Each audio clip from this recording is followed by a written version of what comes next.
Temanya siang hari ini menjadi wanita seperti yang Allah mau. Menjadi wanita seperti yang Allah mau. Kita sebagai seorang perempuan, Allah Subhanahu wa taala menciptakan kita, tentu Allah menginginkan kita menjadi seorang perempuan yang solehah. Menjadi perempuan yang dalam rahmat dan keridhaannya. Menjadi perempuan calon-calon penghuni surga. Dan Allah Subhanahu wa taala sudah memberikan kriterianya tentang bagaimana seorang perempuan berlaku, sebab bagaimanapun walaysa dzakaru kal untha, perempuan tidaklah sama dengan laki-laki.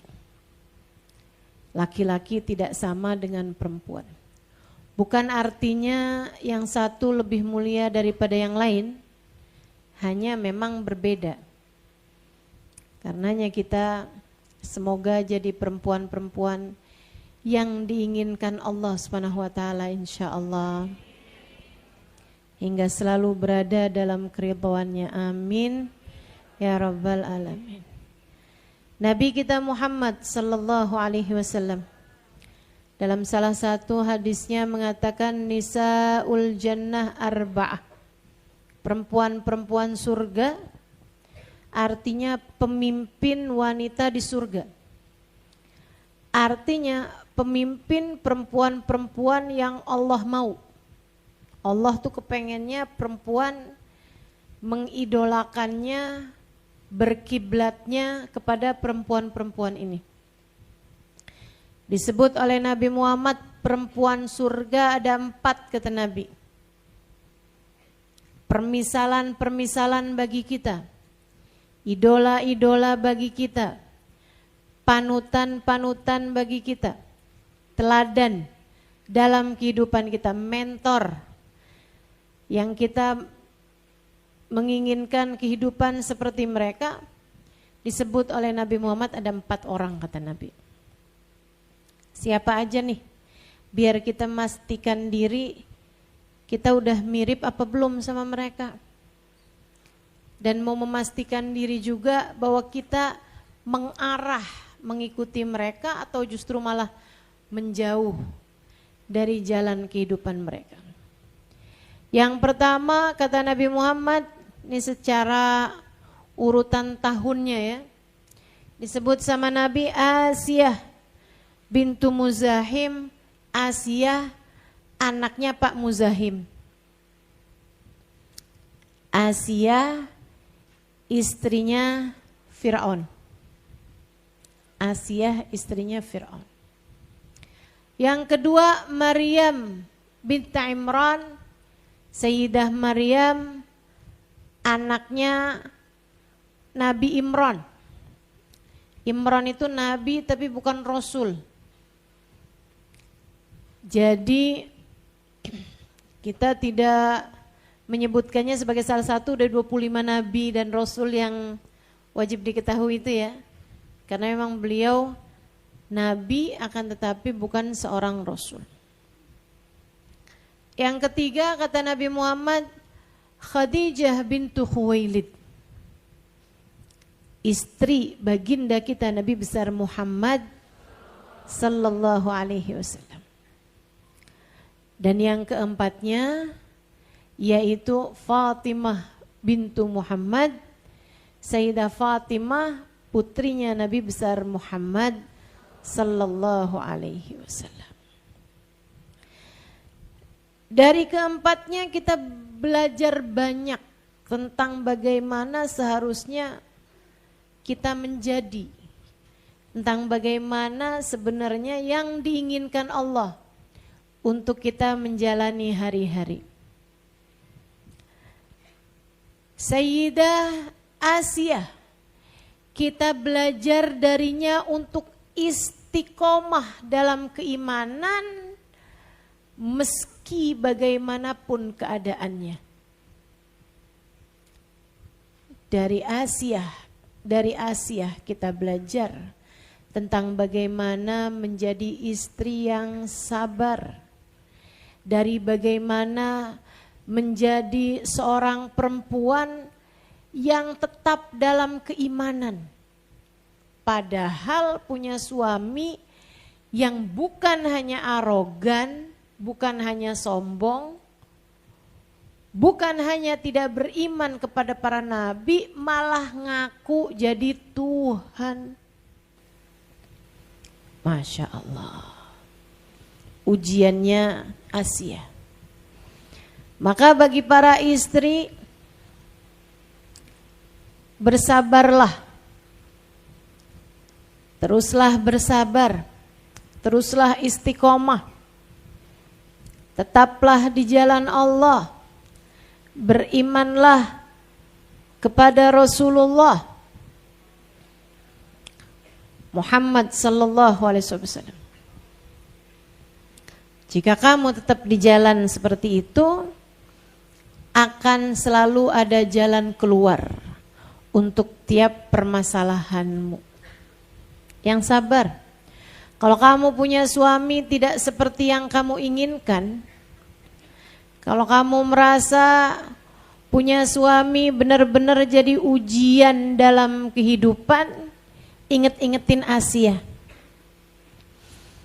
Saya menyarankanmu untuk banyak-banyak mengirimkan surat Fatihah misalnya kepada Asia, Sayyidah Asia,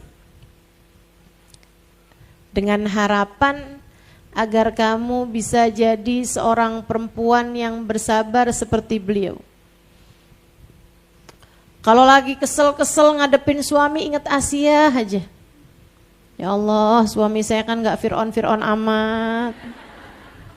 Ya Allah, karuniakan kepada saya kesabarannya Sayyidah Asia. Gitu. Tapi ya Bu ya, para istri nih, saya tuh kadang kalau bicara depan istri kan, yang sabar Bu jadi istri gitu. Suamimu tidak seperti yang kamu mau. Istri pada bilang iya. Padahal saya bayangin, walaupun memang saya tidak pekerjakan, tapi saya bayangkan kalau saya bicara kepada kaum bapak kurang lebih sama juga. Yang sabar ya Pak, ngadepin istrinya. Istri bapak tidak seperti yang bapak mau. Sama aja, saling sabar ngadepin. Kita mesti sabar ngadepin suami. Suami kita juga mesti sabar ngadepin kita. Betul nggak? Kalau Asia masuk surga karena kesabarannya menjadi seorang istri. Suaminya masuk neraka karena kedurhakaannya kepada Allah.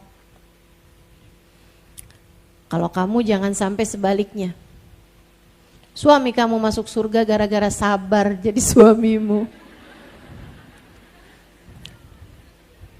Masya Allah. Karena suami yang sabar itu juga fadilahnya besar. Ini kayaknya boleh saya sampaikan sebuah cerita ini ya. Buat nyabar-nyabarin suami ntar. Kalau kita lagi nyebelin kita bilangin sama suami, dengerin nih Bang, ada cerita. Saudara Halimah kemarin ceritain. Ada tuh di antara kota Tarim sama Sewun makam seorang wali min auliyaillah. Namanya, waduh lupa saya sekarang. Ntar juga ingat, tenang aja. Jarang saya ceritain jadi lupa. Ada di buku saya tuh. Saya tulis di buku Muhasabah Cinta. Teman-teman saya sekalian, waliullah itu seorang laki-laki yang sabar banget ngadepin istrinya. Dia tuh kalau mau gak sabar suami itu, istrinya itu ya ampun marah-marah mulu. Kayak siapa tuh?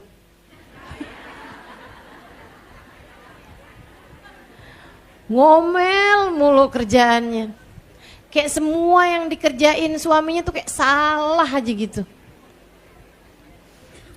Kalau yang normal biasanya ada tanggal-tanggalnya. Tapi kalau nggak normal nih sepanjang bulan.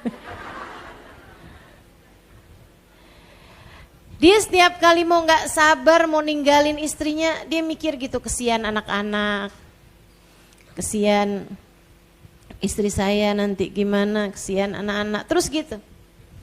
Sampai setahun, 2 tahun, 10 tahun, 20 tahun. Terus dia mikir juga gini, tar kali-kali dia sadar, kali-kali dia taubat, kali-kali dia jadi benar gitu. Sampai lebih dari 20 tahun. Anak-anak udah mulai kawin. Satu. Sampai kemudian selesai semua anak-anak udah dikawinkan, semuanya udah dengan kehidupan masing-masing. Tuh istri masih kayak begitu aja. Ngomel mulu. Nuntut mulu. Semua yang dikerjain suami kayak salah aja gitu. Akhirnya dia jadi mikir gitu. Bajah Laban. Ingat kan saya lama-lama? Bajal Haban. Syekh Bajal Haban namanya. Satu waktu nih, Bajal Haban nih, dia mikir, tar kalau istri saya marah-marah lagi udah, saya pergi aja. Beneran, kapan waktu istrinya marah-marah lagi dia udah gak tahan. Akhirnya dia bawa cuman 1 salinan. Dia tinggalkan semua uang, semua harta. Udahlah, saya mau ibadah aja dah sama Allah. Keluar dari rumah kabur. Jadi ini tumben-tumben ya suami yang kabur. Biasanya istri yang kabur. Tapi saya tahu istri itu kalau kabur minta disusulin. Ada gitu. Orang kabur minta disusulin. Kalau nggak disusulin biasanya dia lama-lama balik sendiri.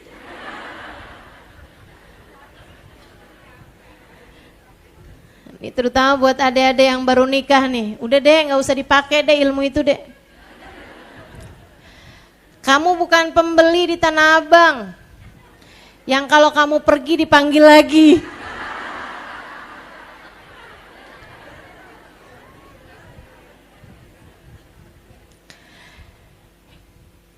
Akhirnya nih Bajal Haban, dia bawa salinannya, dia pergi. Saya mau ibadah aja. Umur udah tua kayak begini nih. Ibadah gak pernah tenang, istri ngomel mulu. Udahlah. Beliau kemudian bingung juga gitu ya, mau ibadah di mana nih yang bisa tenang. Beliau pergi ke sebuah, ada di sana tuh orang suka bikin makbad di dalam-dalam gua. Di Kota Tarim, saya masih sempet dapetin itu, masih pernah dapetin. Orang yang kalau malam tuh ibadah di gua gitu. Kholwat mereka. Jadi ada 2 orang remaja kholwat di dalam sebuah gua. Bajal Haban masuk ke sana. Dia bilang, boleh nggak nih saya ikutan ibadah sama kalian bertiga di sini. Sholatnya berjamaah, ibadah barengan gitu. Tapi nanti ada waktunya mereka sendiri-sendiri ibadahnya gitu. Si 2 orang pemuda itu bilang, boleh, tapi ada syaratnya. Apa syaratnya? Gantian ngasih makan. Oh, gimana caranya ya? Tapi udahlah, daripada nggak jelas nanti kalau kemana-mana ya udah bismillah aja. Ya siap. Tapi nanti kasih tahu caranya ya. Iya boleh. Mereka pun beribadah bertiga hari itu, yang biasanya pemuda itu berdua. Habis selesai ibadah per hari itu, waktunya makan. Ayo Syekh, udah tua kan dia. Kamu Syekh sekarang, wah saya belum tahu caranya. Tunjukin dulu aja. Oh ya udah baik. Mereka melingkar nih bertiga. Salah satu di antara 2 pemuda tersebut doa. Doa, kemudian Bismillah, ada hidangan makanan di tengah mereka. Makanan dari surga. Mereka pun makan bertiga. Udah kenyang, alhamdulillah. Dipikirin sama si Syekh, ya ampun, berat banget ya tugasnya.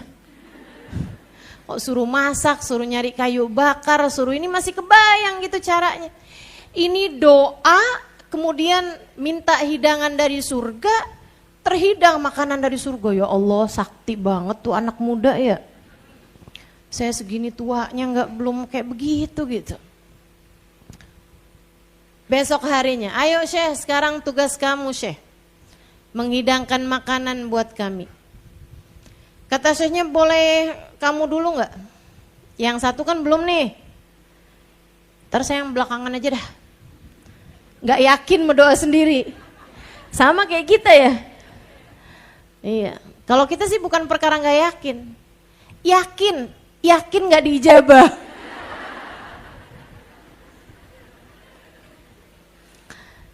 Ya gimana mau diijabah? Kita belum menjadi seperti yang Allah mau. Bagaimana mungkin Allah akan memberi kepada kita yang kita mau? Doa itu kan urusannya begitu. Pemuda yang satu lagi doa, terhidanglah makanan dia di depan mereka. Mereka pun makan. Besok harinya gak bisa ngeles dong, Bajal Haban. Ayo Syekh, sekarang kamu. Aduh gimana ya? Waktu lagi pelajarannya saya bolos kayaknya. Ayo Syekh, boleh kasih tahu saya nggak doanya apa? Oh gini Syekh doanya. Di kampung kami ini ada seorang wali min auliyaillah yang sangat tercinta di sisi Allah karena kesabarannya dalam menghadapi rumah tangganya. Dia ini adalah seorang wali min auliyaillah tapi mastur. Mastur itu enggak banyak diketahui orang. Tapi kami tahu dia seorang waliullah. Jadi kami Syekh, kalau berdoa tuh gini, ya Allah, dengan kemuliaan Syekh itu berikanlah kepada kami makanan hari ini. Kalau nggak salah Syekh, namanya Syekh tersebut itu Bajal Haban. Lah saya.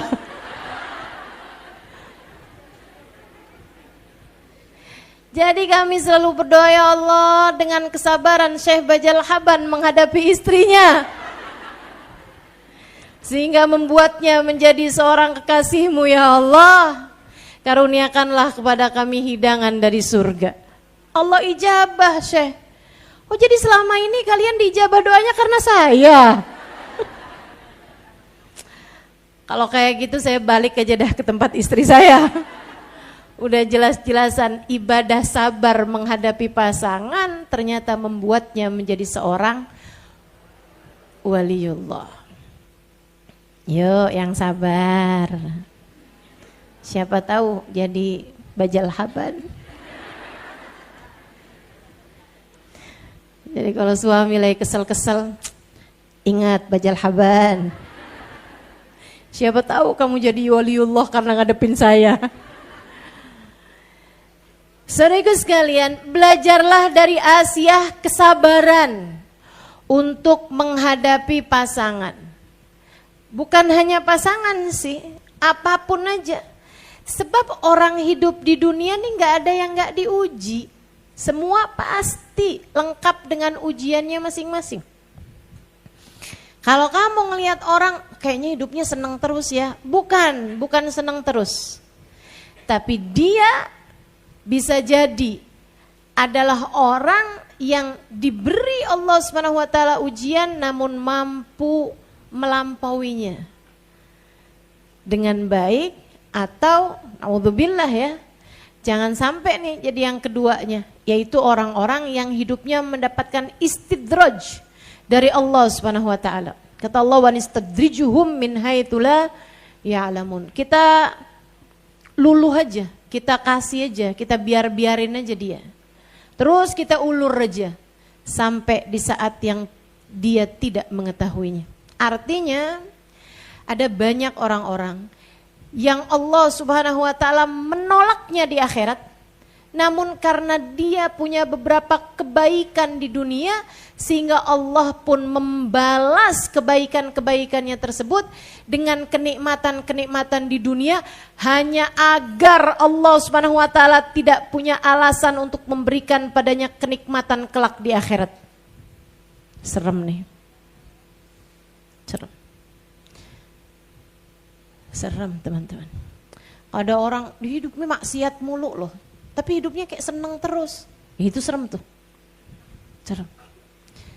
Mungkin Allah tuh ngeluluh dia gitu, ngasih aja terus. Biar pas mati udah tinggal dosa aja yang dibales. Semua kebaikannya udah dibales di dunia, di akhirat tinggal bales dosa-dosanya. Na'udzubillah. Ada yang begitu, ada juga nih kelas yang hebatnya, oh kelihatannya hidup enak terus ya, kayak bisa senyum aja gitu kapanpun. Bukan karena dia tidak diuji, tapi karena dia mampu bersabar menghadapi ujiannya, mampu melampauinya dengan cara yang paling indah. Semoga kita menjadi salah seorang di antara mereka. Orang sabar-sabar. Teman-teman saudaraku sekalian, saya banyak ketemu nih perempuan-perempuan sabar gitu. Ada salah satunya Hubabah Nur binti Alwi. Itu teman-teman saudaraku sekalian, saya sering ketemu sama beliau sewaktu saya tinggal di Kota Tarim. Beliau adalah ammah bibinya seorang ulama besar di Kota Tarim, namanya Habib Abdullah bin Muhammad bin Syihab.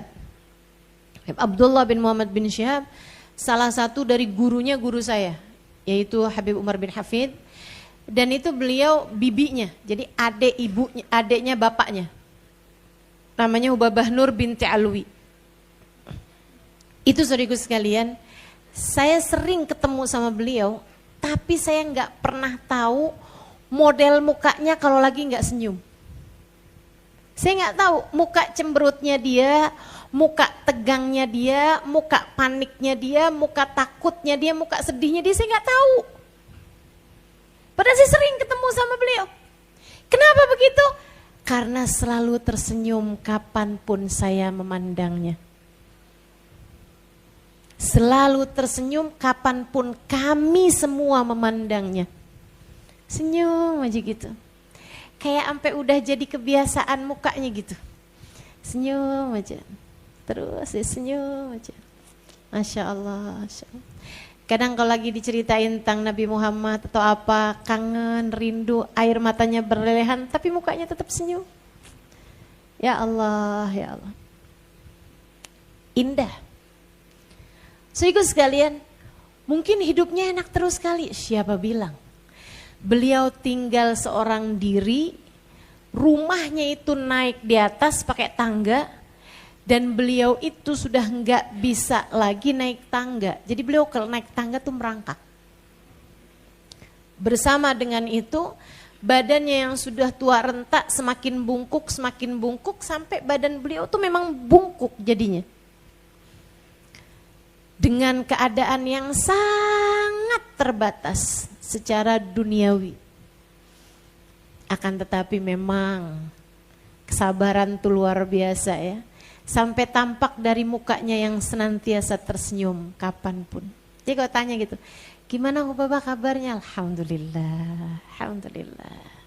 Katanya sakit Hubabah, Alhamdulillah. Gitu. Gimana dengan dirimu?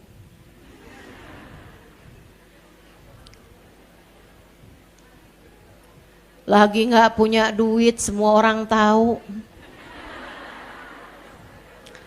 Karena nyari utangan. Kalau ingin silaturahmi tak terputus,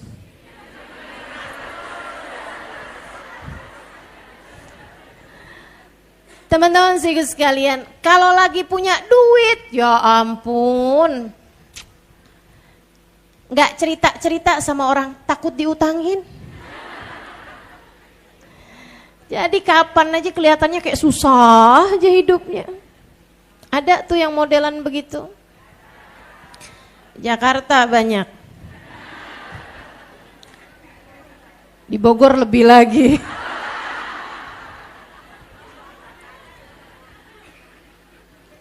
Sabar. Nggak ada orang nggak diuji. Semua lengkap dengan ujiannya masing-masing, teman-teman. Tapi kok ini orang kayaknya enak terus loh, Ustazah. Di mana kamu lihatnya? Di Instagram. Ya iyalah. Kalau kamu buka di Twitter, semua orang pada pinter. Semua orang jadi pakar semua di Twitter. Kalau kamu buka Facebook, semua orang punya teman. Kalau kamu buka Instagram, semua orang hidup mapan. Kayak seneng aja gitu terus kehidupannya. Ya itu kan yang ditampilin di media sosial. Saudaraku sekalian yang saya muliakan, semua orang tuh lengkap pasti diuji. Gak ada siapapun yang tidak diuji. Maka kewajiban kamu bukan untuk yang kok sama aja dari dulu, yaitu artinya kamu remedial. Gak lulus. Ya gimana jawabnya salah mulu? Ustazah, ujian saya gak jauh-jauh dari suami Ustazah. Ya ampun, suka main perempuan. Katanya seorang ibu nih. Ujian saya itu mulu Ustazah. Ntar suami sama siapa, ntar lagi ganti sama siapa. Dari yang pramugari Ustazah, lama-lama ganti jadi pegawai kereta Ustazah. Dari pesawat ke kereta ya. Ntar lama-lama sama kernet. Masya Allah. Ujian saya itu mulu Ustazah selama 15 tahun pernikahan. Ya artinya kamu remedial. Kamu artinya menjawab pertanyaannya belum benar. Makanya diujinya dengan pertanyaan yang sama terus-terusan. Kamu belum naik-naik kelas namanya. Ayo teman-teman saudaraku sekalian, naik kelasnya. Naik kelasnya. Asiyah Allah ceritakan dalam Al-Quran tentang doanya yang begitu indah. Rabbibni li indaka baitan fil jannah. Ya Allah, bangunkanlah untukku di sisimu sebuah rumah di surga. Itu doanya Asiyah. Dari doa ini kita tahu betapa Asiyah menjadikan kehidupannya, di mana rumah tangganya yang tidak menjadi seperti yang dia mau, sebagai sarananya untuk Allah berikan kepadanya rumah tangga yang dia mau di surga. Kayak Asiyah lagi bilang, gak apa-apa deh, saya punya rumah tangga di dunia gak seperti yang saya inginkan. Gak apa-apa, saya jalani dengan penuh kesabaran. Nah insya Allah nanti di akhirat Allah bangunkan untuk saya rumah tangga yang indah di surga. Doanya Asiyah.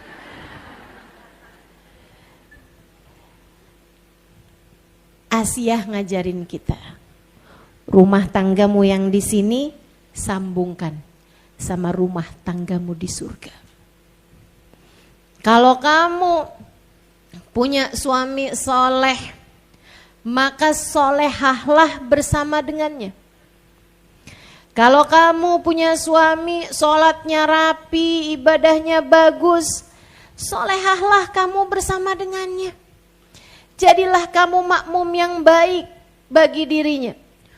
Suami kamu sholatnya benar, kamu ikutan benar bersama dengannya. Alhamdulillah, ibadah bareng-bareng jauh lebih ringan daripada ibadah sendiri-sendiri. Suami kamu rajin sedekahnya, alhamdulillah, dukunglah, jangan jadi setannya.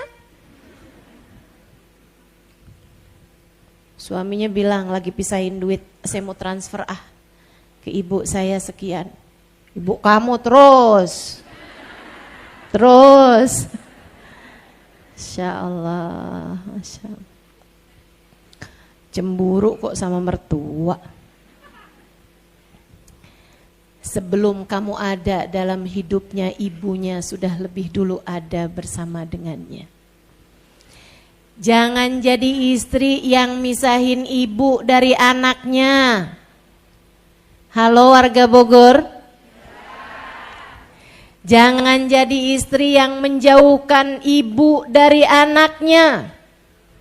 Jangan jadi istri yang menjauhkan anak laki-laki dari ibunya. Kalau kamu nekat melakukannya, jangan salahkan siapa-siapa jika kamu nanti dipisahkan dari anak-anakmu. Jangan salahkan siapa-siapa. Kamu jahat sama mertua, nanti kamu di masa tua dijahatin sama menantu. Saya nggak lagi ngancem, walaupun kedengarannya begitu. Saya hanya sedang menyampaikan apa yang disabdakan baginda Nabi Muhammad SAW. Birru aba'akum tabirrukum abna'ukum. Berbaktilah kamu sama orang tuamu, niscaya anak-anakmu akan berbakti pula kepadamu. Pemahaman kebalikannya adalah kalau kamu durhaka sama orang tua, siap-siap aja didurhakain sama anak-anakmu sendiri. Masih alhamdulillah Bu, suamimu baiknya sama ibunya. Kamu mau suami kamu baiknya sama perempuan yang kesekian? Gak mau kan? Dah bismillah, jadilah perempuan yang solehah. Kalau suami kamu soleh, solehahlah bersama dengannya. Saling bantu-membantu dalam kesolehan. Sehingga kalian berdua sama-sama bergerak menuju surga. Ditambah dengan anak-anak kalian. Itu seindah-indah rumah tangga. Tapi kalau ternyata nasib membuatmu bersama dengan laki-laki yang kurang soleh, maka ingatkan dirimu tentang kisah Asia. Pokoknya tiap kali pegel sama suami ingetin aja Asia.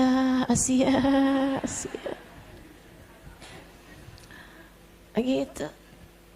Tetaplah istiqomah dalam kebaikan. Tetaplah solehah meskipun sendirian. Tetaplah berdoa, sebab bisa jadi ketika doamu diijabah, suamimu bisa jadi lebih soleh daripada dirimu itu. Ya kan gitu? Teman-teman saudaraku sekalian yang saya muliakan, kan dari Asia kita belajar tentang kesabaran, tentang menyambungkan rumah tangga yang dibina di dunia dengan rumah tangga yang kita harapkan dibangunkan oleh Allah Subhanahu wa taala di surganya. Kemudian dari Maryam kita belajar tentang penjagaan diri. Nih, Maryam ini idolamu adik-adikku sekalian. Sayyidah Maryam ini adalah panutan bagi kehidupanmu, wahai para jomblo. Wahai adik-adikku sekalian, ini anak-anak yang belum nikah nih, idola kalian Sayyidah Maryam aja. Masya Allah, beliau dalam hal penjagaan diri. Dibangunkan sama pamannya sebuah rumah di atas pohon. Tangganya itu diulurkan sama Sayyidah Maryam hanya untuk orang tuanya sama pamannya yang adalah gurunya juga, yaitu Nabi Allah Zakaria alaihissalam. Selalu kalau ada orang mau masuk gitu, mau datang ke tempat beliau khalwat, tempat beliau beribadah, Sayyidah Maryam tinggalnya di situ. Ibadah aja. Enggak kenal laki-laki, enggak kenal yang lain-lain, enggak kenal dosa, enggak kenal maksiat. Mata yang terjaga, telinga yang terjaga, lisan yang terjaga, tangan kaki yang terjaga, perut yang terjaga, dan hati yang terjaga. Hati yang terjaga. Karena memang kalau ini nih Allah SWT mengatakannya tentang Sayyidah Maryam, hal ini adalah disebabkan karena orang tuanya yang memang mendidik beliau dan juga membesarkan beliau untuk menjadi hamba tercinta di sisi Allah SWT. Juga para ibu nih, terutama ibu-ibu muda, kalau kamu lagi hamil, jaga tuh kehamilannya yang benar, yang bagus. Kerjain barang-barang bagus, barang-barang benar, Dek.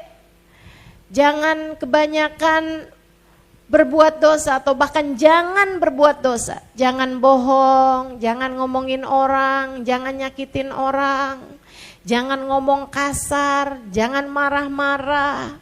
Itu ngaruh sama bayi dalam kandunganmu.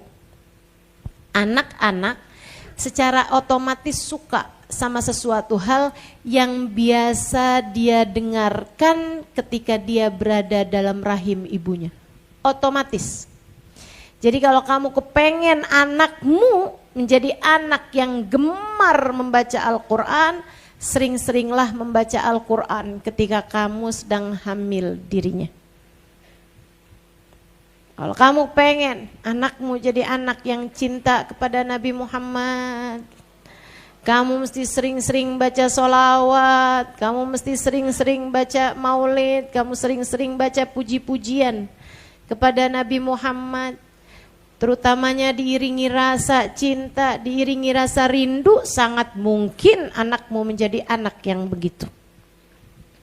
Tapi kalau waktu hamil kerjaannya nontonin infotainment mulu, urusan artis cerai apal banget, urusan artis kawin juga apal banget, tahu mas kawinnya berapa, padahal dibagi juga kagak. Masya Allah. Jangan salahkan siapa-siapa kalau anak jadi anak yang penuh dengan drama. Anak jadi anak yang senengnya sama hal-hal yang sifatnya seperti itu gitu kan. Seneng gosip anaknya. Apalagi yang suka nonton sinetron tuh. Iya, suka nonton tayangan-tayangan yang kurang tepat gitu kan. Yang kalau lagi marah, mukanya zoom out, zoom, di zoom gitu kan. Demenannya nonton kayak begitu, nanti anaknya penuh drama loh Bu. Ntar anak tuh masih kecil-kecil gitu kan, dia nangis kalau ngeliat bapaknya, tanyain kenapa, nah dijahatin sama ibu, nah loh. Ayo. Ini Sayyidah Maryam nih, Hana mendidiknya dengan sangat baik ibundanya, namanya Hana. Sampai Allah SWT bilang, wa ambatahallah nabatan hasana. Kami hidupkan dalam hati Maryam nabatan hasana, benih-benih kebaikan. Anak yang dibesarkan dalam benih-benih kebaikan. Sayyidah Maryam terjaga. Ustazah, tapi kan saya ini orang tua saya biasa-biasa aja, bukan kayak Sayyidah Hana, bukan kayak Nabiullah Imran. Gimana cara saya untuk menjaga diri? Nah, itu kayak belajarlah, biar kita bisa mencontoh Sayyidah Maryam. Memang usahanya lebih, akan tetapi kan hasil tidak pernah membohongi usaha gitu. Salah. Bener ya? Hasil tidak akan pernah membohongi usaha kan? Atau kebalik? Usaha tidak akan membohongi hasil. Enggak yang pertama. hasilnya seperti apa, itu kan tidak akan pernah membohongi usahanya gitu. Kalau usahanya besar, hasilnya juga besar. Teman-teman sekalian, Sayyidah Maryam itu seperti itu. Sangat terjaga. Sampai Allah SWT utuskan kepadanya malaikat. Dan subhanallah, ujian memang ujian. Allah itu ketika ngutus malaikat kepada Sayyidah Maryam, fa arsalna ilaiha ruhana fatamatsala laha basharan sawiyya. Kata Allah, maka kami mengutuskan kepada Maryam ruhana, malaikat kami. Diutuskan malaikat, tapi sama Allah diserupakan malaikatnya ini basyaran, serupa manusia, sawiya yang ganteng banget. Gimana tuh coba? Jadi Sayyidah Maryam lagi ibadah di dalam kholwatnya, tiba-tiba pas selesai ibarat kata nih ya, pas salam, assalamualaikum warahmatullah, assalamualaikum warahmatullah, kelihatan ada yang ganteng. Kalau kamu yang diuji kayak Sayyidah Maryam gimana tuh? Apakah ini adalah ijabah doaku selama ini?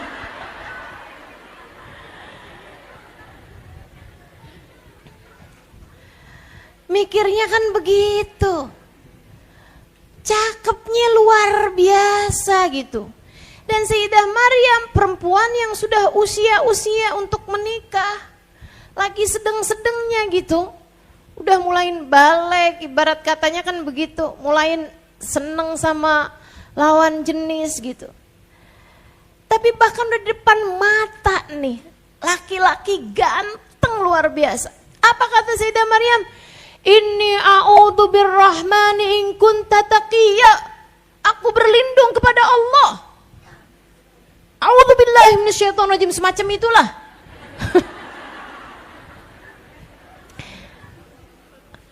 Aku berlindung kepada Allah dari godaan setan yang terkutuk. Ini a'udzu birrahman, aku berlindung kepada Allah Zat yang Maha Rahman. In kunta taqiyya. Jika kamu adalah seorang yang bertakwa, kayak yang pergilah, jangan deketi saya. Aku berlindung kepada Allah dari segala kejahatan kamu, dari orang-orang yang tidak bertakwa pada Allah. Saudaraku sekalian saya muliakan, coba bayangkan kalau kamu yang ketemu cowok ganteng kayak begitu tuh. Mungkin kamu malah bilangnya alhamdulillah.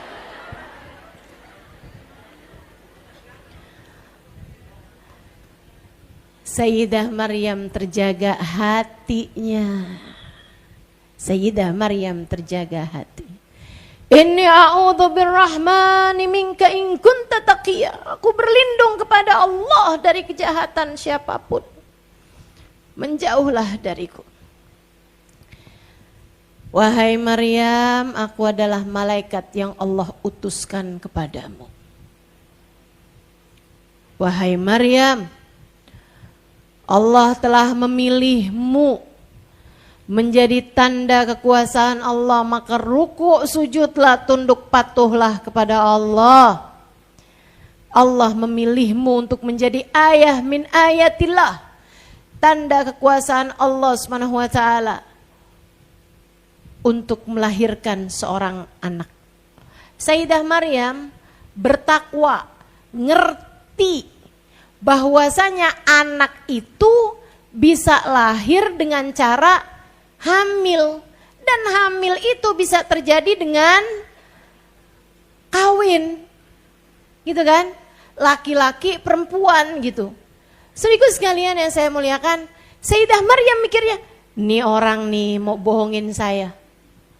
Dia mau berzina mengatasnamakan perintah Allah. Hati-hati teman-teman.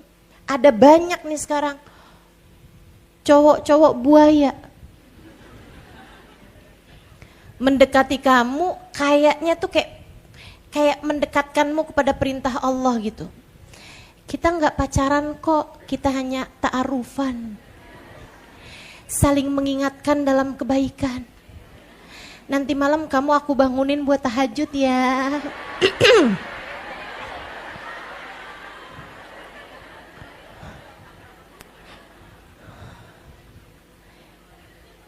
Ada tuh yang kayak begitu-begitu tuh. Modelannya tuh. Sok-sokan dah haram-haram teman-teman, haram-haram. Katanya Nabi Muhammad, ma khala rajul wa imra'ah illa wa syaitan thalithuhuma. Tidaklah berdua-duaan laki-laki dengan perempuan melainkan yang ketiganya adalah mau dia bahasanya kayak mendatangkan malaikat, mau dia bahasanya kayak orang baik banget kayak malaikat, tetap aja kata Nabi Muhammad berdua-duaan laki-laki dan perempuan yang ketiganya dan setan tuh zayyana syaitanu lahum a'malahum, kata Allah dalam Al-Quran. Setan tuh suka menghias-hiasi, suka dandanin. Makanya akhirnya yang jelek-jelek jadinya kelihatan bagus. Orang kalau lagi pacaran, gak ada perempuan lebih cantik daripada kamu. Dan kamu percaya gitu? Itu bohong banget kan? Terus bohong banget gitu kamu percaya? Ya ampun dek, bangun.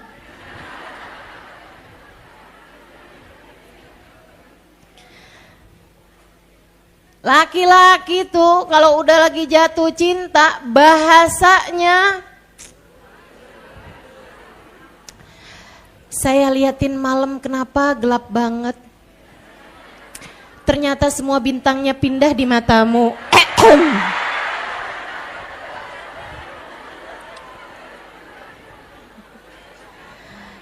Ini adik-adik dibilangin kayak begitu hidungnya kembang kempis. Kita sih dek yang tuaan gini mau muntah dengernya.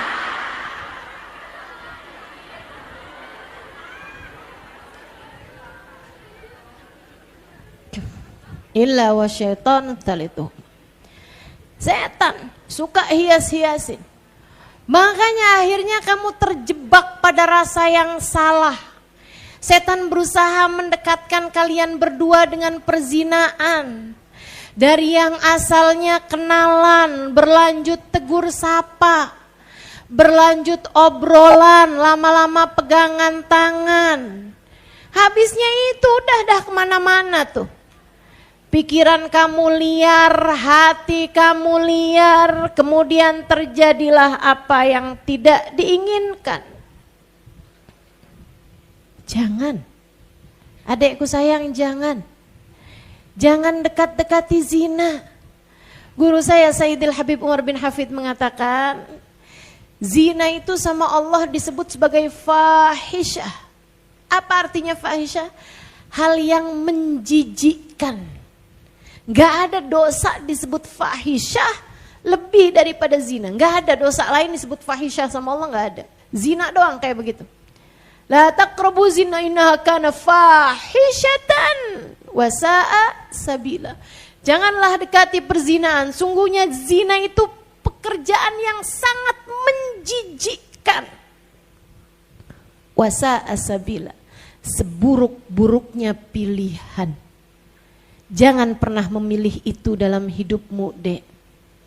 Guru saya Habib Umar bin Hafid cerita, orang tuh nanti di akhirat kalau masuk surga semuanya dongakin kepala, bangga. Kita masuk surga tuh kebanggaan paling bangga. Itu adalah pencapaian paling tinggi yang bisa dikerjakan oleh seorang hamba. Kalau Allah sampai memasukkannya ke dalam surga, mudah-mudahan kita semua jadi ahli surga, amin. Sebagai seorang hamba kamu masukin surga berarti hamba yang diinginkan sama Allah SWT. Semuanya masuk dengan membusungkan dada. Illa ashabuz zina, kecuali para pelaku zina waktu di dunia. Andai pun Allah telah memaafkan dosanya hingga kemudian dia masuk ke dalam surga, maka orang yang pernah mengerjakan zina di dunia akan masuk surga dengan menundukkan kepala. bahkan masuk surga pun masih harus tetap menanggung rasa malu. Jangan. Kamu lebih berharga daripada itu. Tinggalkan. Tinggalkan. Sayyidah Maryam sudah mencontohkannya kepada kita. Sayyidah Maryam jawabin, gimana saya bisa hamil? Saya gak pernah bersentuhan dengan laki-laki. Kamu berarti mau deketin saya, mau nyentuh saya gitu? Gak ada. Saya gak akan pernah mau bersentuhan dengan laki-laki manapun. Keren kan? Tuh siapa di antara kita yang bisa begitu? Dideketinnya sama cowok ganteng tapi biasanya kalau sama cowok jelek sih bisa tuh.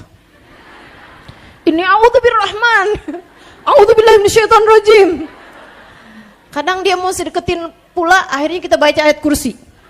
Allahu la ilaha illa huwal hayyul qayyum. Biar jauh nih setan mana dia nih. Subhanallah, subhanallah. Tapi kalau yang deketin laki-laki ganteng, kelihatan soleh, kelihatannya kaya,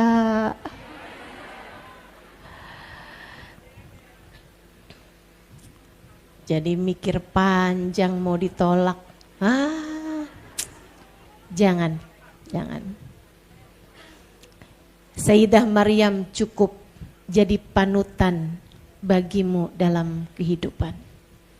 Jadilah perempuan yang bertakwa. Jadilah perempuan yang terjaga. Jadilah perempuan yang menjauh dari dosa. Sebagai orang tua, saya memberi nasihat padamu anak muda. Saya walaupun mukanya kelihatan muda, tapi saya udah tua. Karena tua tuh gak bisa dilihat dari muka. Bu, Dek, muka bisa berbohong, dengkul tidak. Saya kalau ngisi sekarang harus duduk di atas, di kursi. Itulah udah tua. Sebagai orang tua saya memberi nasihat kepadamu, Dek. Memang yang datang dalam hatimu tuh rasa kepengen ada yang menyayangi, rasa kepengen ada yang nanyain kabar, gitu ya. Rasa kepengen ada yang nanyain udah makan apa belum, gitu. Rasa-rasa yang seperti itu memang pasti datang dalam hidupmu, bahkan jatuh cinta. Bahkan jatuh cinta. Saya lama mikirin kenapa Allah kasih jatuh cinta di hati kita, padahal Allah melarang untuk kita mengikutinya. Kita nih sama Allah dikasih rasa jatuh cinta, kayak gak punya pilihan gitu. Cinta aja gitu. Kan begitu? Tapi sama Allah kita dilarang buat ngikutin rasa tersebut. Kenapa ya? Kenapa dikasih kalau memang dilarang? Itu pernah saya pikirin lama. Hingga saya mendapatkan jawaban, wallahu a'lam, mudah-mudahan selalu berada dalam kebenaran. Kayaknya Allah kasih rasa di hati kita, cinta, jatuh cinta, buat mengenalkan diri kita bahwa kita bisa cinta itu kepada seseorang, maka jadikanlah orang tersebut yang berhak untuk kamu cintai. Bagindamu Nabi besar Muhammad sallallahu alaihi wasallam, kekasih Allah dan kekasih kita umat Islam. Kita tuh kalau lagi jatuh cinta, lihat langit ingat dia. Betul. Lihat makanan inget dia. Ada yang bilang enggak. Ya kamu gak tahu rasanya. Orang kalau lagi jatuh cinta kan kayak begitu. Ingat apapun, lihat apapun, ingat yang dicinta. Andai rasa yang sama kayak begitu kamu pakai buat Nabi besar Muhammad, dipastikan kamu akan menjadi seseorang yang hidup dalam keadaan mulia dunia hingga akhirat. Kalau rasa yang seperti itu kamu punya, buat bagindamu Nabi besar Muhammad. Lihat awan, ingat Nabi Muhammad. Nabi tuh kalau jalan kemana-mana dinaungin awan. Lihat hujan, ingat Nabi Muhammad. Juduhu kal matori. Kedermawanannya Nabi Muhammad tuh kayak hujan. Deras. Siapapun bisa merasakannya. Lihat bulan, ingat Nabi Muhammad. Anta syamsun, anta badrun. Engkau seperti matahari, engkau seperti rembulan. Ingat, lihat bulan sabit, ingat Nabi Muhammad. Alfiyul anfi, mimiyul fami, nuniyul hajib. Nabi Muhammad hidungnya kayak huruf alif kecil mancung. Nabi Muhammad alisnya kayak bulan sabit. Aduh. Lihat apapun aja ingat Nabi Muhammad. Lihat ulama ingat Nabi Muhammad. Lihat anak yatim ingat Nabi Muhammad. Lihat orang tua ingat Nabi Muhammad. Lihat semua orang ingat Nabi Muhammad, sebab semuanya adalah umat baginda Nabi besar Muhammad. Kalau kamu punya rasa yang kayak begitu tuh, bisa segitu cintanya kepada Nabi Muhammad, kamu akan hidup mulia dunia hingga akhirat. Sebab rasa kepada Nabi Muhammad itu hanyalah cermin atas rasanya Nabi Muhammad kepada dirimu. Sebab kepada Nabi Muhammad tak ada rasa yang tak berbalas. Tak ada cinta yang bertepuk sebelah tangan. Bahkan cintamu padanya adalah perwujudan dari cintanya kepadamu. Jadi kalau kamu bisa secinta itu menabi, artinya Nabi juga secinta itu kepadamu. Orang yang dicinta sama Nabi Muhammad pasti mulia hidupnya. Tidak hanya di dunia, akan tetapi juga di negeri akhirat.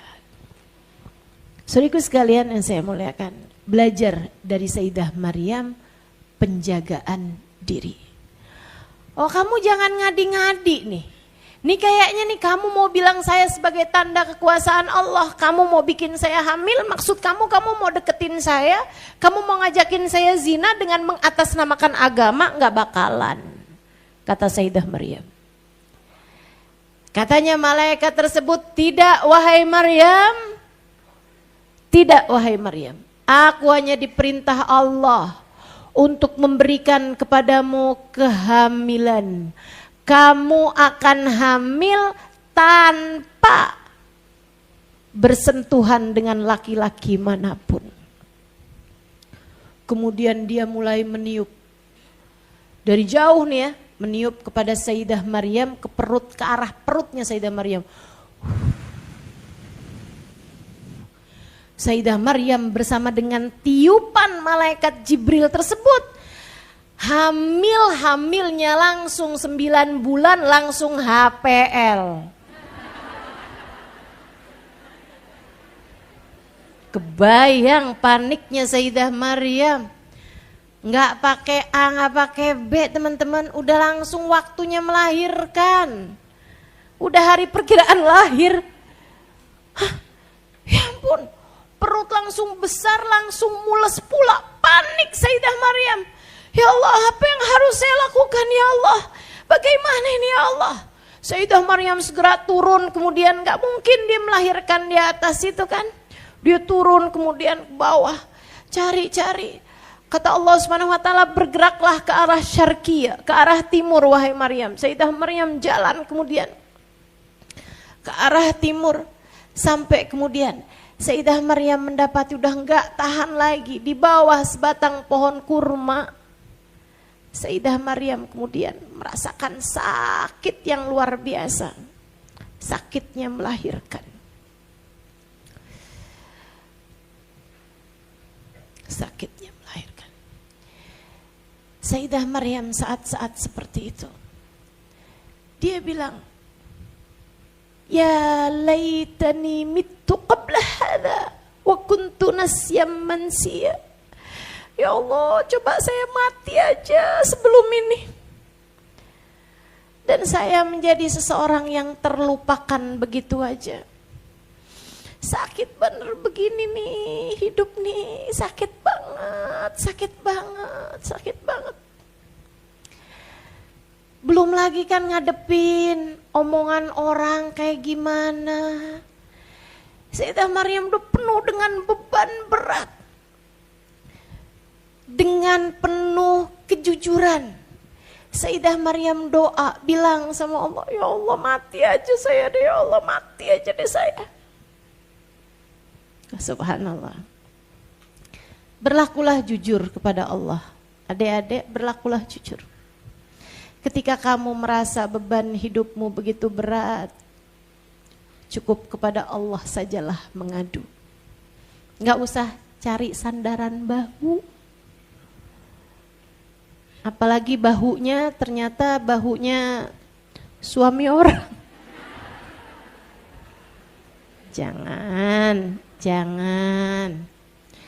Jangan main-main sama hidupmu. Sebab kamu akan hidup 2 kali di dunia dan di akhirat nanti. Jangan jadikan hidupmu di dunia sebagai cara Allah untuk menyengsarakan hidupmu yang di sana. Jangan main-main sama kehidupan. Jangan, kamu tidak sedang berada dalam masa percobaan. Kamu tidak sedang berada dalam masa percobaan. Kamu hanya punya 1 nyawa untuk kamu jalani hidup di atas muka bumi ini. Gak bisa kamu ulang lagi nantinya. Maka pastikan kamu hanya akan memilih kebaikan demi kebaikan. Ngadunya sama Allah aja. Kamu sedih, ngadu sama Allah. Kamu senang, sampaikan pada Allah. Kamu berat, bilang sama Allah. Hatimu merasa terluka, sampaikan kepada Allah. Bilang, ya Allah, berikan padaku kekuatan untuk menjalani kehidupan seperti yang Engkau inginkan. Jangan biarkan saya terpedaya ya Allah. Jangan biarkan saya tersesat jalan ya Allah. Jangan sampai saya salah memilih tujuan ya Allah. Minta bimbingan dari Allah. Kayak Sayyidah Maryam, jujur dia. Dia gak bilang gitu, ya Allah, saya akan bersabar apapun yang kau putuskan. Enggak. Sayyidah Maryam jujur sama rasa yang ada di dalam dirinya. Dia bilang, ya laitani mittu qabla hadza. Andai saja saya mati sebelum ini ya Allah. Wa kuntu nasyam mansiya, dan saya jadi seorang yang terlupakan begitu aja. Kayak yang gak usah jadi tanda kekuasaanmu deh ya Allah, gak apa-apa saya daripada sakit kayak begini. Subhanallah. Fanadaha min tahtiha. Allah kemudian memanggil dari arah bawahnya. Kenapa kok suaranya tuh kedengarannya justru dari arah bawah? Karena Allah hendak menghibur. Subhanallah. Ibu, kamu kalau lagi marah sama anakmu, kamu akan minta anakmu untuk mengangkat wajahnya kepadamu. Anak kecil nih, kamu udah dewasa, kamu lagi marah sama anakmu, lihat mama. Kamu akan bilang begitu. Iya kan? Malah kalau perlu kamu dongakin dagunya kayak begini. Mama lagi ngomong sama kamu, lihat mama. Iya ma. Tapi kalau anakmu yang sedang marah, kamu akan menunduk untuk menjadikan kamu searah dengannya, kalau perlu malah lebih bawah darinya. Kamu yang akan nunduk. Mama nggak gitu maksudnya sayang, gitu. Allah tuh kayak begitu sama Sayyidah Maryam. Fanadaha min tahtiha. Allah memanggilnya dari arah bawahnya. Ini yang saya lagi bacain ada di surat Maryam ini ya. Teman-teman boleh nanti kapan-kapan baca surat Maryam, kapan-kapan kalau saya ada waktu, tapi saya nggak mau janji deh. Saya senang kalau lagi baca Quran gitu. Ya Allah, indahnya firman-firman Allah. Sayang banget teman-teman saya muslimah di Indonesia nih banyak yang nggak ngerti. Betul? Ya saya senang ngajarin tafsir Quran gitu. Saya pernah bahas tuh surat Yusuf. Nah, mudah-mudahan. Tapi waktu saya bahas surat Yusuf itu lagi masa pandemi. Masa kita mesti nunggu pandemi lagi? Buat bahas surat Maryam. Insyaallah. Allah ceritakan, fanada min tahtiha. Maka kemudian Allah memanggil dari arah bawahnya. Katanya Allah Subhanahu wa taala, "Allah tahzani." Maryam jangan sedih. Cakep bener gak tuh? Tuh adik-adik tuh. Kalau kamu deket sama Allah segitunya, Allah akan bilang, hapuslah air matamu. Aku tak hendak membuatmu bersedih. Allah tahzani. Jangan sedih wahai Maryam. Qad ja'ala rabbuki tahtaki sariya. Wahai Maryam, mikirnya jangan kejauhan. Nih, aku kasih air, anak sungai di bawahmu. Allah alirkan air. Karena ngelahirin perlu buat bersih-bersih, perlu buat minum. Allah alirkan air buat Sayyidah Maryam. Kamu kalau dicinta sama Allah, Dek, walaupun kamu gak ada yang cinta, tapi Allah cinta padamu, itu Allah tuh kayak lagi mau bilang, buat kamu apa sih yang enggak? Allah segera alirkan aliran air. Kamu perlunya apa nih Maryam? Air Maryam. Kamu gak usah mikir kejauhan. Sampai pengen mati segala, jangan nak, jangan sedih, tenang. Kerjain aja yang paling deket dalam hidupmu ini. Apa nih yang kamu perluin apa sekarang? Air. Dikasih sama Allah aliran sungai di dekatnya. Wa garri wa huzi ilaiki bijid'in nakhlah. Apalagi yang kamu perlukan Maryam? Makanan. Kamu melahirkan perlu makanan, energi, sumber energi. Apa Allah kasih? Huzi ilaiki bijid'in nakhlah. Itu padahal bukan musimnya buah kurma. Enggak lagi musimnya mateng. Allah cepetan bikin, Allah segera membuat buah-buah kurma yang ada di atasnya langsung siap dimakan saat itu juga. Tapi Maryam tetap harus ada usaha. Huzi ilaiki bijid'in nakhlah. Wahai Maryam, goyangkan pohonnya. Tusaqit aliki rutuban janiyya.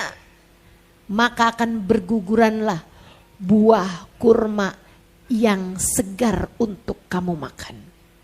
Padahal yang namanya buah kurma itu teman-teman lebih kuat pegangannya daripada buah kelapa. Ada nggak di antara kita yang kita nepok kelapa, kemudian berguguran buahnya? Sekuat apa kita? Nggak ada yang kayak gitu. Tapi subhanallah, Allah kasih itu Sayyidah Maryam. Kamu hanya perlu menggerakkan wahai Maryam. Kamu hanya perlu menggerakkan wahai Maryam. Ini juga nih katanya para psikolog ya. Kita tuh kalau lagi sedih, kalau lagi depresi, kalau lagi kayak kebebanan sesuatu yang sangat berat gitu. Depresi itu maksudnya bukan gila ya, tapi tekanan. Berada di bawah tekanan yang sangat berat, tetaplah bergerak. Tetaplah bergerak. Sebaliknya, kita tuh kalau lagi sedih kayak gitu tuh kepengennya tuh yang kayak ngurung diri di kamar. Menangis di bawah bantal. Saya heran sampai sekarang. Kenapa kok perlu-perlunya kamu nangis di bawah bantal? Enaknya kan di atas bantal.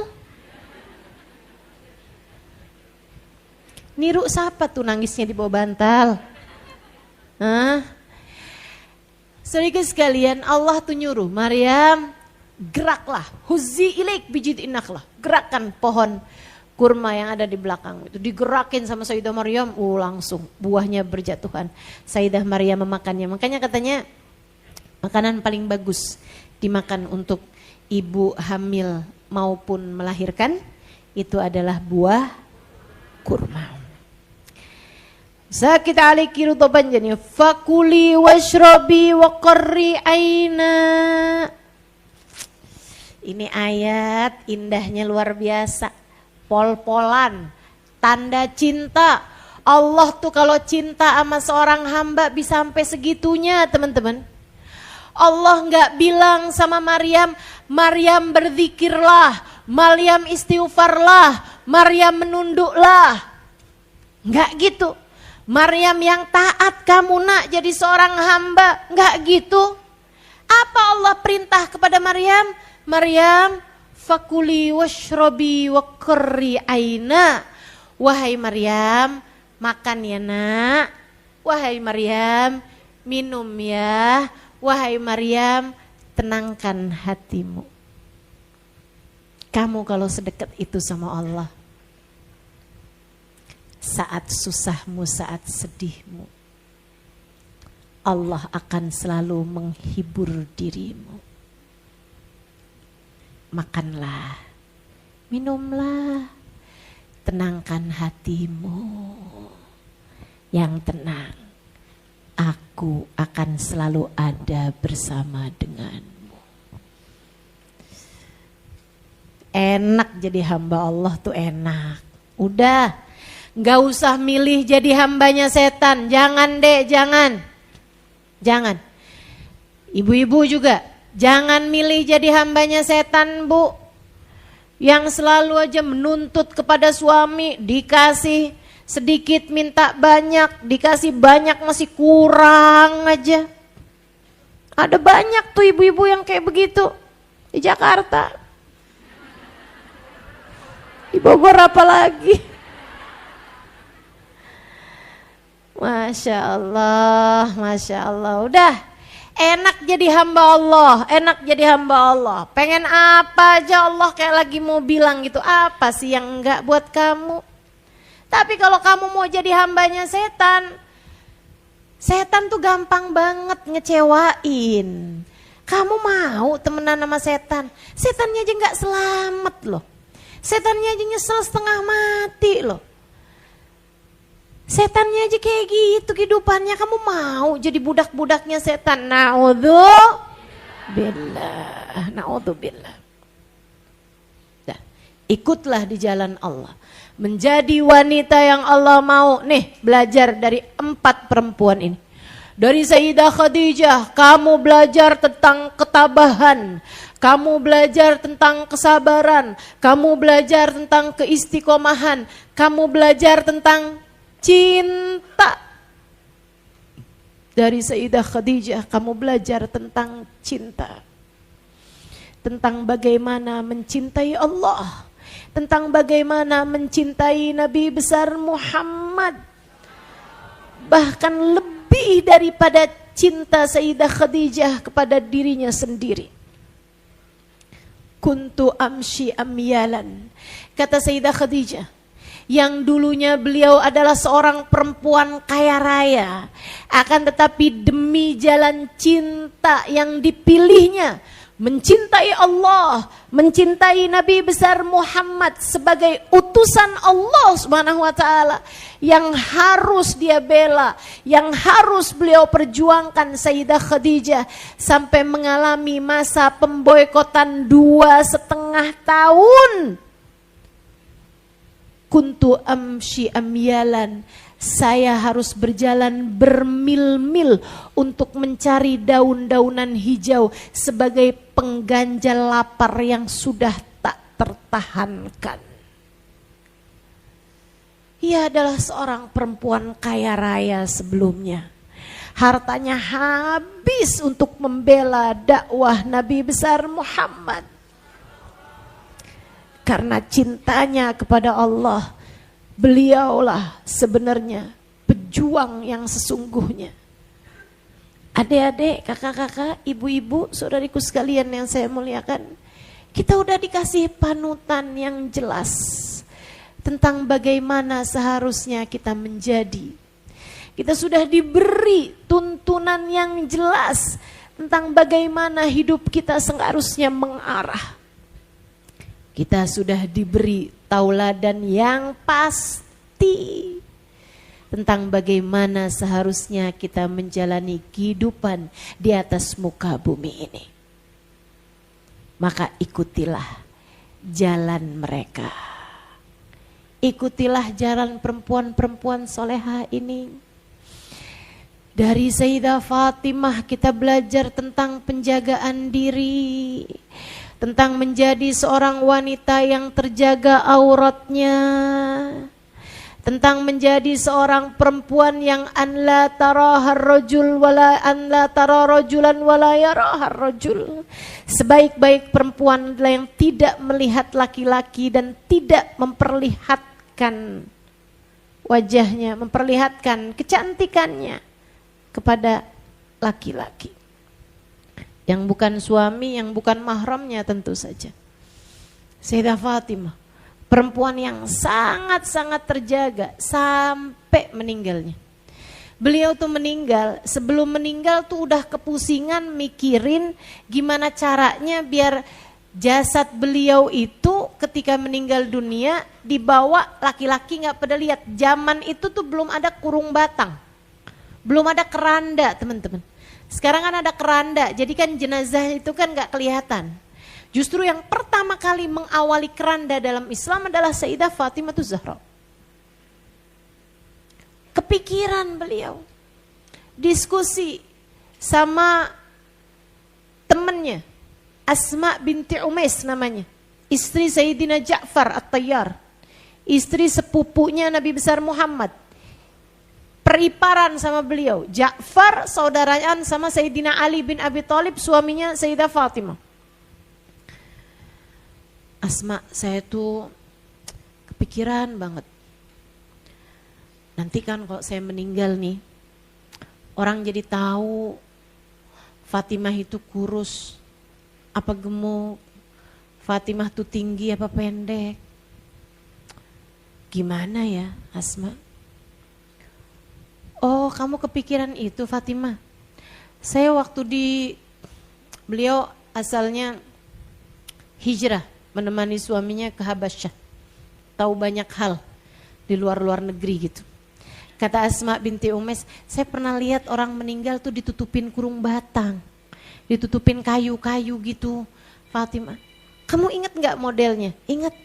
Boleh gak kamu kasih tahu kepada suamimu biar dia ngasih tahu kepada tukang kayu? Oh boleh, boleh. Dia kasih tahu pada suaminya, suaminya ngasih tahu kepada tukang kayu, dibikinkanlah keranda. Jadi Sayyidah Fatimah tuh beberapa hari, beberapa bulan sebelum meninggal dunia udah siap-siap kerandanya. Masya Allah. Dari gak maunya tubuh beliau dilihat sama laki-laki. Bagaimana denganmu Dek? Yang kadang-kadang nyari baju aja yang paling seksi. Nyari baju yang paling ketat di badan. Yang memperlihatkan lekuk-lekuk tubuh. Dan seada-adanya.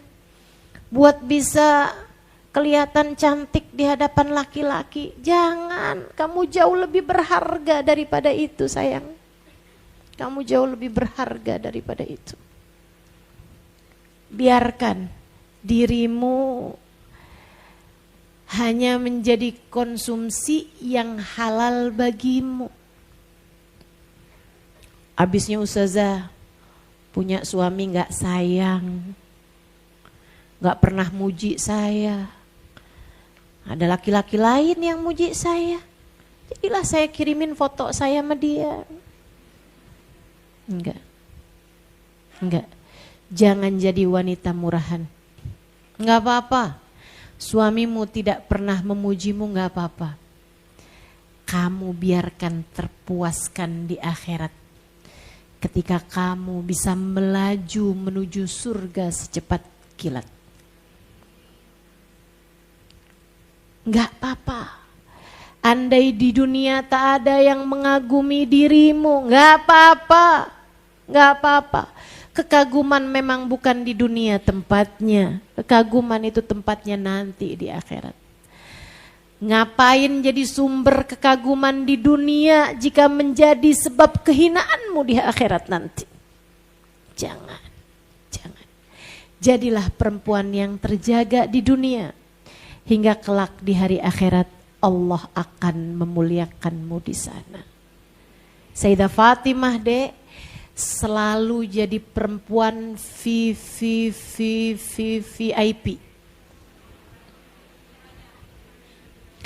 Selalu jadi perempuan yang kelasnya tertinggi. Sampai Nabi Muhammad mengatakan tentangnya, amatardain ya Fatimah innaki sayyidah nisa ahlil jannah. Tidakkah engkau ridha wahai Fatimah, Allah telah memilihmu sebagai wanita pemimpin wanita surga. Ratunya surga Sayyidah Fatimah. Sehingga Sayyidah Fatimah akan mendapatkan kekaguman bukan di dunia. Bukan ketika laki-laki mengagumi kemolekan badannya, keindahan wajahnya, kecantikan dirinya, bukan. Sayyidah Fatimah, laki-laki tidak ada yang tahu apakah kulit wajah Sayyidah Fatimah mulus ataukah berjerawat. Laki-laki nggak ada yang pernah lihat seperti apa wajahnya Sayyidah Fatimah Zahra, kecuali suaminya, anak-anaknya, dan tentu saja ayah beliau baginda kita Nabi besar Muhammad. Beliau sangat menjaga dirinya. Untuk itulah Allah Subhanahu wa taala akan memberikan penghormatan tertinggi kepada Sayyidah Fatimah di akhirat nanti. Allah bercerita, Nabi Muhammad menyampaikannya, bahwa kelak di hari akhirat ketika manusia berada di padang mahsyar, ketika jembatan Sirat telah dibentangkan, ketika Nabi Muhammad telah melewati jembatan tersebut, ada masanya ketika penghuni mahsyar diharuskan menundukkan kepalanya. Ya ahlul mahsyar ghuddu ru'usakum, wahai penghuni mahsyar tundukkan kepala kalian semuanya. Watruku absarakum, menundukkan pandangan kalian semua. Disuruh tundukin kepala, tundukin pandangan, jangan ada yang lihat-lihat ke atas, nunduk semuanya. Kenapa nih? Ada apa nih? Ini kayak pejabat kalau mau lewat mobil semua diberhentikan. Ini bukan cuman mobil, kendaraan yang diberhentikan, tapi wajah orang semahsyar semuanya diwajibkan untuk menunduk. Bahkan pandangan mata mereka pun diwajibkan untuk menunduk semuanya. Apa yang terjadi? Kenapa nih? Fa inna Fatimah bintu Muhammad satamurru ala sirat. Sebab Fatimah putri Nabi Muhammad akan segera melangkah melewati jembatan Sirat. Sayyidah Fatimah mau bergerak menuju jembatan Sirat, ada pengumumannya terlebih dahulu. Pejabat tertinggi di akhirat, pejabat tertinggi di surga, pejabat tertinggi di akhirat. Kabar gembiranya saudaraku sekalian, wa wara'aha kaukabun azim. Di belakang Sayyidah Fatimah ada rombongan perempuan-perempuan yang sangat banyak. Karenanya meskipun malu, meskipun rasanya diri ini tak pantas, tetap saja saya berani meminta kepada Allah, ya Allah jadikan saya salah satunya. Dan meskipun kita semuanya rasanya tak pantas, akan tetapi kita tetap saja seharusnya berdoa, ya Allah, jadikan saya sebagai salah satunya. Di belakang Sayyidah Fatimahuz Zahra, amin. Di belakang Sayyidah Fatimahuz Zahra, amin. Di belakang Sayyidah Fatimahuz Zahra, amin ya Rabbal Alamin. Lisannya terjaga dari menyakiti orang lain. Lisannya tak pernah berkata-kata kasar apalagi kotor. Lisannya tak pernah berbohong, lisannya tak pernah bergosip, lisannya tak pernah melukai perasaan siapapun. Ia adalah seorang perempuan yang sangat terjaga dari segala macam bentuk dosa. Ia tundukkan matanya dari semua yang tidak diperkenankan. Hatinya hanya penuh dengan kasih sayang terhadap semua umat. Dan mereka adalah orang-orang yang bisa bersedekah bahkan dengan seluruh harta yang mereka punya. Bisa memberi makan dengan seluruh makanan yang mereka punya. Kita ikuti jalan kehidupan wanita-wanita solehah ini. Hingga kelak di akhirat kita dapat dikumpulkan bersama dengan mereka. Amin. Hingga di akhirat kita dapat dikumpulkan bersama dengan mereka. Amin. Selebihnya dunia sih cuman begini-begini aja, Bu. Selebihnya dunia mah cuman segini-gini aja deh.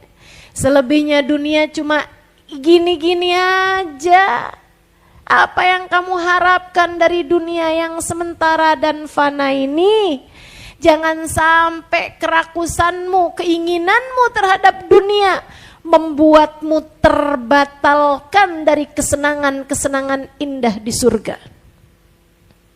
Jangan sampai keinginanmu terhadap kesenangan-kesenangan dunia yang sedikit dan sebentar ini membuatmu kehilangan kesenangan-kesenangan yang bisa kamu dapatkan dengan kekal dan selama-lamanya kelak di surga. Maka bersabarlah terhadap segala macam jenis kesulitan-kesulitan dalam kehidupan. Qanaahlah, terimalah apapun yang telah Allah Subhanahu wa taala putuskan dalam kehidupanmu. Istiqomahlah dalam kebaikan, tetaplah menjadi wanita yang penuh dengan ketaatan. Ikutilah wanita-wanita solehah yang telah mendahului kita di masa sebelum kita ada di atas muka bumi ini. Semoga dapat diamalkan ala hadhihi niyah wa bikulli niyatin salihah wa ila hadratin Nabi Muhammad sallallahu alaihi wa ala alihi wa sahbihi wasallam. Al-Fatihah.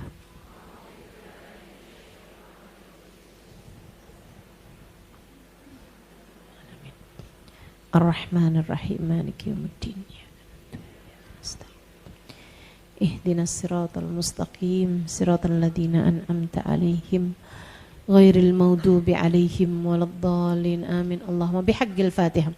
Bi hurmatil Fatihah, barakatil Fatihah, taftah lana abwabal khair. Tu'amilana muamalat ahlal khair. Takfina min jamil fitan wal mihan bu'us wa dair. Innaka wali kulli khair. Mutafaddil bi kulli khair birahmatika ya arhamar rahimin.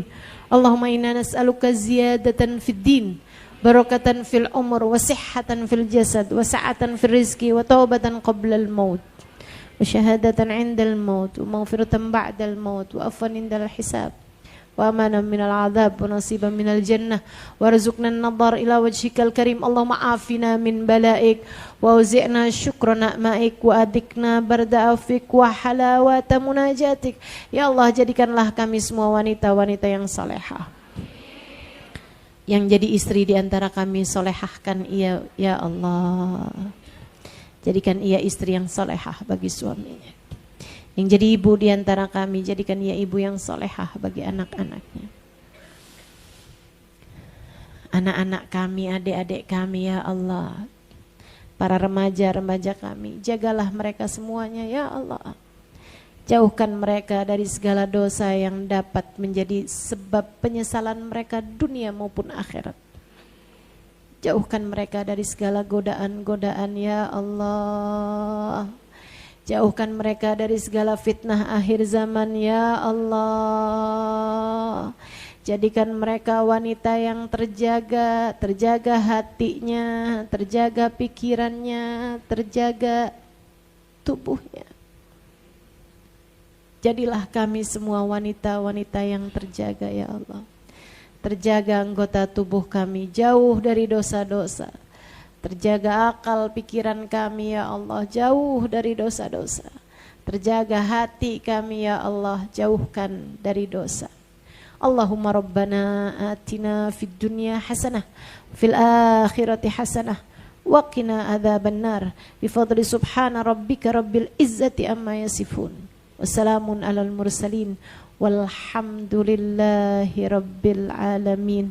Wa ila hadratin Nabi Muhammad sallallahu alaihi wa ala alihi wa sahbihi wasallam. Al-Fatihah.